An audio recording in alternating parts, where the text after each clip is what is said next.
But you know, in this Brexit debate, we've had a lot of discussion about how we Brexit, but not enough discussion about who. Who is the Prime Minister we trust to send to Brussels and lead us out of this crisis? And we send the wrong person. Catastrophe awaits. If you choose me, I'll be the first Prime Minister who's been an entrepreneur by background. How many people here have set up their own business? Put up your hand if you set up. That's the Conservative family, lots and lots of hands going up. And what is it that we entrepreneurs do? We negotiate. If we send the wrong person, there's going to be no negotiation, no trust, no deal, and if Parliament stops that, maybe no Brexit. Send the right person, and there's a deal to be done. Send that right person, and we can do what we all need to do, which is to come back with something positive for our country. I want to land an economic jumbo jet on Europe's doorstep so that when it comes to those trade talks, they need us every bit as much as we need them. And the second thing I promise you is I will never provoke a general election before we've left the European Union. I won't do it. Well, the first issue that we have to do for this country before we do anything else is to solve the Brexit crisis. And it's very important as Prime Minister that you only make promises, whether before you become Prime Minister or when you've become Prime Minister, that you're actually going to keep.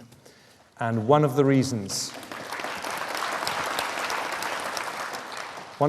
that we failed to get a deal that could get through the House of Commons is because the EU stopped believing that the British government could deliver the British Parliament. So let me answer that question. The first thing I would do would be to put together a Brexit negotiating team that would include, for example, the DUP, the ERG, the Brexit purists in our party, Scots Tories, Welsh Tories, One Nation Tories, a team of people so that the EU knew that whatever we were proposing, we could deliver through Parliament. Basic first rule of negotiation. We don't know what the situation will be on the 31st of October, but if there is no prospect of a better deal, if the European Union have been as inflexible as you say, and if no deal is on the table, then I will leave without a deal because we must keep our promise to the British people. But I would do so with a heavy heart because of the risks to businesses up and down the country and the risks to the Union. But I am aiming heart and soul to get a deal because yesterday I was at an amazing company that manufactures steel wheels for off-road vehicles, and they've got about half the European market sewn up. Their margins, it employs about 350 people just outside Kidderminster. Their margins about 4%. A 10% tariff on their products would wipe them out. So there would be an economic impact of no deal.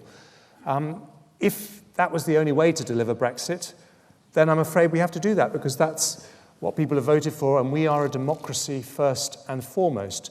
But I would be aiming for a deal, and I believe I'm the candidate that's most likely to get a deal. How would I persuade the Europeans to change their mind? It's going to be tough, and I'm not going to sit here as someone who wants to be Prime Minister and say this is going to be easy. But talking to European leaders, I haven't met a single one who doesn't want to find a way through this. And they say, if you come back with different ideas, a different approach, and you can demonstrate that it can get through Parliament, then they'll listen.